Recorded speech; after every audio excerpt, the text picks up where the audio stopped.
भाई जरा मूव करने के पास इलेक्ट्रोलाइटिक सेल। आप खामोशी से बैठो।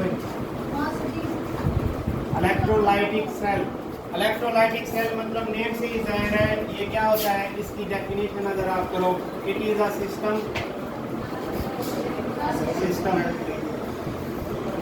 इन विच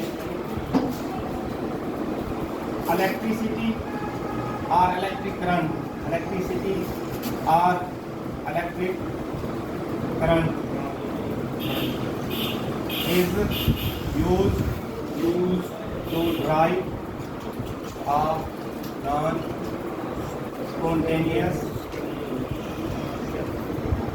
redox reaction या oxidation reduction reaction। redox reaction को ओवरऑल ये किसका कॉम्बिनेशन होता है, ऑक्सीडेशन रिएक्शन और रिडक्शन रिएक्शन का, redox reaction। तो ये इसकी क्या है डेफिनेशन है। ये इट इज अ सिस्टम, ये एक सिस्टम होता है इन विच जिसमें इलेक्ट्रिसिटी या इलेक्ट्रिक करंट इज यूज्ड, इस्तेमाल किया जाता है to drive a non spontaneous redox reaction. एक नॉन स्पॉन्टेनियस रिडॉक्स रिएक्शन को ड्राइव करने के लिए, चलाने के लिए आप इलेक्ट्रिसिटी को इस सिस्टम के अंदर यूज करते हो। इसे क्या कहते हैं, इलेक्ट्रोलाइटिक सेल कहते हैं। रिडॉक्स रिएक्शन मतलब जो ऑक्सीडेशन और रिडक्शन रिएक्शन, जिस रिएक्शन जो हो रहा है तो उसे क्या कहते हैं, रिडॉक्स रिएक्शन। और फिर जो आपके पास स्पॉन्टेनियस, नॉन स्पॉन्टेनियस है मतलब ऐसा रिएक्शन जो खुद ब खुद ना हो, that doesn't take place on its own and helps it needs its help to be driven out in the presence of an external agent। external agent आपके पास कौन सा होगा, इलेक्ट्रिकल एनर्जी होगी in the form of electricity या electric current. तो ये electrolytic cell आपके पास क्या करता है, इसके अंदर जो ये डेफिनेशन मैंने लिखी है, एक तो इसके अंदर नॉन स्पॉन्टेनियस रिडॉक्स रिएक्शन होता है, रिडॉक्स रिएक्शन होता है। दूसरी बात ये है, ये नॉन स्पॉन्टेनियस रिडॉक्स रिएक्शन है, इसको ड्राइव करने के लिए आपको इलेक्ट्रिकल एनर्जी जो है वो देनी पड़ती है, इलेक्ट्रिकल एनर्जी। ठीक है, तो ये इस इलेक्ट्रिकल एनर्जी को किस में कन्वर्ट कर देगा, कन्वर्ट हो जाती है इलेक्ट्रिकल एनर्जी इसमें केमिकल एनर्जी के अंदर। ठीक है, केमिकल एनर्जी के अंदर ये कन्वर्ट हो जाती है।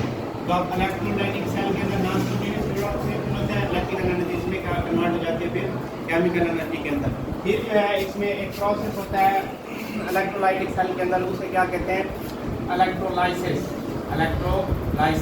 ये वाला एक प्रोसेस होता है। अगर आपको पूछता है डिफाइन इलेक्ट्रोलाइसिस या व्हाट इज इलेक्ट्रोलाइसिस, तो हमने ये बताना है कि it is a process in which the electrolyte is decomposed, जिसके अंदर इलेक्ट्रोलाइट जो है डीकम्पोज हो जाता है व्हेन इलेक्ट्रिक करंट और इलेक्ट्रिसिटी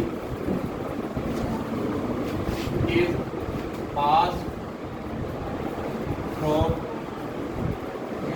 इट्स सॉल्यूशन। या इस तरह से ये क्या डेफिनेशन है इसकी, it is a process in which an electrolyte is decomposed when an electric current is passed through its solution।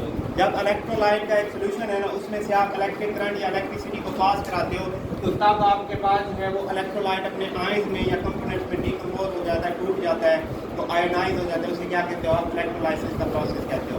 तो आप इस तरह से इसको क्या डिफाइन कर सकते हो, या it is the decomposition process of decomposition of an electrolyte when electric current is pass through the solution of that electrolyte, it is called electrolysis. Clear है इसकी डेफिनेशन? ठीक है। अब नेक्स्ट है इलेक्ट्रोलाइसिस का कांसेप्ट हो गया। अब जो है इलेक्ट्रोलाइटिक सेल की एग्जांपल्स हैं, एग्जांपल्स कि भाई इलेक्ट्रोलाइटिक सेल की एग्जांपल कौन सी हो सकती है। जो आपके पास फर्स्ट एग्जांपल है इसकी वो है डाउन सेल है। दूसरा है आपके पास नेल्सन सेल। ये आपके पास क्या है, इसकी एग्जांपल है। अगर आपसे मैं कहता हूँ डिफाइन इलेक्ट्रोलाइटिक सेल, आपने ये डेफिनेशन करनी है इसकी, ये वाली, फिर आपने जो है इस पर कह देना है कि इसमें इलेक्ट्रोलाइसिस का प्रोसेस होता है, बस इलेक्ट्रोलाइसिस की डिफाइन ही करनी छोड़ना है। फिर आपने ये इस एग्जांपल में लिखना है कि डाउन सेल होती है, इस एग्जांपल में नेल्सन सेल, दोनों में आपके पूरे। अगर आप मैं कहता हूँ कि इलेक्ट्रोलाइसिस को डिफाइन करें, आपने इसकी इस तरह से डेफिनेशन लिखी है, फिर ये बताना है कि ये प्रोसेस है इसमें इलेक्ट्रोलाइटिक सेल के अंदर, बस यहीं तक पूरा हो गया।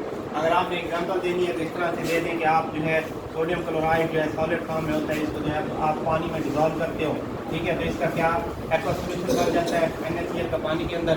जब इसमें से आप इलेक्ट्रिक करंट को पास करोगे, इलेक्ट्रिक करंट का सिंबल क्या होता है, आई होता है ना, तो इलेक्ट्रिक करंट जब आप पास कराते हो इसमें से, तो इसमें जो है ये इलेक्ट्रोलाइट जो अपने आयन में डिकम्पोज हो जाता है और ये रिस्पेक्टिव इलेक्ट्रोड की तरफ, मतलब कैथोड और एनोड की तरफ ये अपोजिटली चार्ज इलेक्ट्रोड की तरफ ये लोग कैटाइन एनाइन मूव करेंगे, तो इस प्रोसेस को क्या इलेक्ट्रोलाइसिस करेंगे। ये था आपका इलेक्ट्रोलाइटिक सेल का जनरल इंट्रोडक्शन आपका। फिर आपने इसकी कंस्ट्रक्शन कैसे होती है, इलेक्ट्रोलाइटिक सेल को कंस्ट्रक्ट कैसे करते हैं, बनाया कैसे जाता है, समझ आ रही है? किसी कोई मसला है? चलो, कंस्ट्रक्शन में आपके पास होते हैं इसमें दो electrode, it consist of 2 electrodes, ठीक है।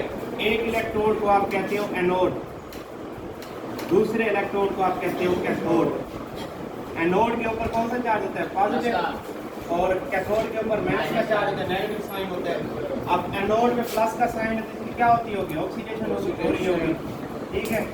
और जो कैथोड है इसके ऊपर माइनस साइन है तो इसकी क्या हो रही होगी, रिडक्शन, इसमें रिडक्शन होती है। कैथोड पे ऑलवेज रिडक्शन होती है, एनोड पे ऑलवेज क्या होती है, ऑक्सीडेशन होती है।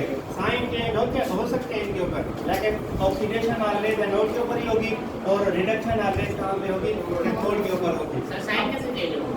वो फिर दूसरा, ये तो इलेक्ट्रोलाइटिक सेल पढ़ रहे हो, दूसरा होता है आपके पास वो अपना ये गैल्वानिक सेल, उसके अंदर साइन के उलट हो जाते हैं, वो आपको नेक्स्ट पढ़ाता हूँ, अभी ये आप पढ़ लो, ठीक है। तो ये दोनों के दोनों इलेक्ट्रोड जो है इनको आपने डिप किया हुआ था, both of these 2 electrode are dipped in an electrolyte solution.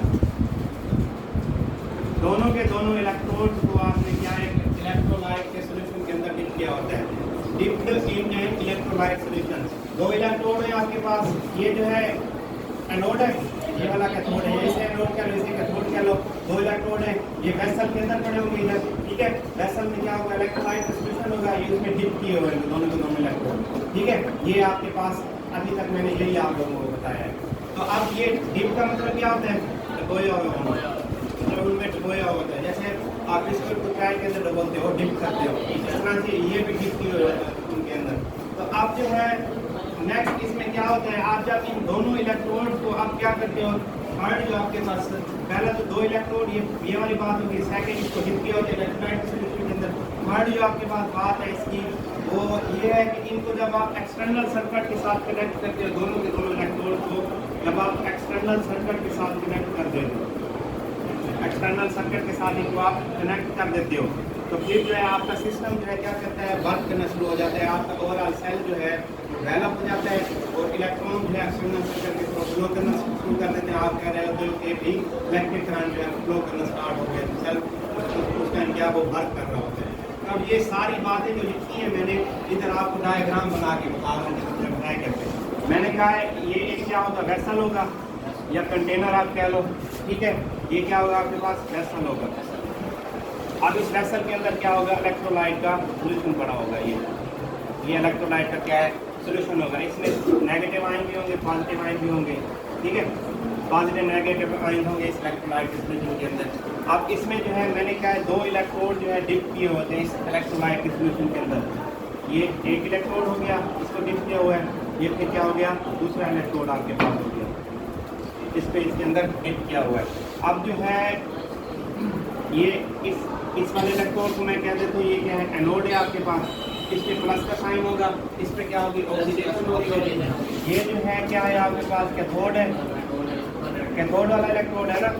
अब इस पे माइनस का साइन होता है, इस पे क्या होती है, रिडक्शन होती है। तो अब जो है अब ये सिस्टम आपका एक डेवलप हो गया है। अब ये जो है वर्क नहीं करेगा। वर्क क्यों नहीं करेगा, क्योंकि इसको जो है कनेक्ट, 2 इलेक्ट्रोड कनेक्ट ही नहीं हो रहे एक दूसरे के साथ, तो कैसे वर्क होगा।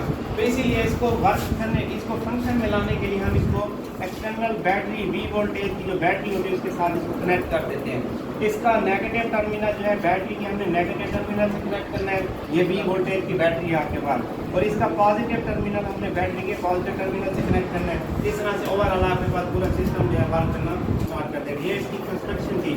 अब इसकी पढ़ते हैं वर्किंग ऑफ इलेक्ट्रोलाइटिक सेल। ये बैटरी आम होती है है? बैटरी आ रही है ये बैटरी बनाते हैं हाँ। वही है हाँ बैटरी है कॉम्बिनेशन ऑफ सेल। ये तो आप सिंगल एक सेल पढ़ रहे हो ना, ये एक सेल पढ़ रहे हो। आपके पास बैटरी जो है कॉम्बिनेशन ऑफ सेल होता है। सेल और बैटरी में डिफरेंस होता है ना, सेल और बैटरी में। बैटरी जो है कॉम्बिनेशन ऑफ सेल्स है। बैटरी की अगर आप डेफिनेशन लिखो, battery is a combination of cells. ठीक है, ये तो सेल का एक सिंगल सिस्टम हो गया, जैसे मैंने ये बताया सेल इस तरह से होता है। अब सेल जो है क्या, जो आपके पास कार बैटरी होती है ना, ये कार में जो बैटरी होती है, ये 12 वोल्ट की बैटरी होती है आपके पास। इसमें 6 सेल जो है कनेक्टेड होते हैं एक सीरीज के अंदर, और हर सेल आपको 2 वोल्ट प्रोवाइड करता है। ओवरऑल आपके पास वोल्टेज है 12 वोल्ट आता है। फिर आपकी जो है कार का सिस्टम जो है वो चलता है, वर्क करता है। ठीक है, स्टॉप करेंगे। ये दोनों के दोनों इलेक्ट्रोड जो है डिप किया होता है इनको इलेक्ट्रोलाइट के सॉल्यूशन के अंदर। फिर जो है इसको थर्ड स्टेप ये है कि इस पूरे सिस्टम को सेल को वर्क कराने के लिए हम इसको दोनों इलेक्ट्रोड को कनेक्ट कर देते हैं एक्सटर्नल सर्किट के साथ। तो ये क्या सेल आपका वर्क करना स्टार्ट कर देता है। अब कंस्ट्रक्शन तो होगी इसकी, आप हमसे देखते हैं इसकी वर्किंग कैसे होती है इलेक्ट्रोलाइटिक सेल की। वर्किंग को चेक करने के लिए हम इधर एग्जांपल ले रहे हैं। आप हमारे पास है sodium chloride aqua solution. Sodium chloride इसका एक्वा सॉल्यूशन है आपके पास। सोडियम क्लोराइड का aqua solution. Aqua solution of sodium chloride इसे क्या कहते हो?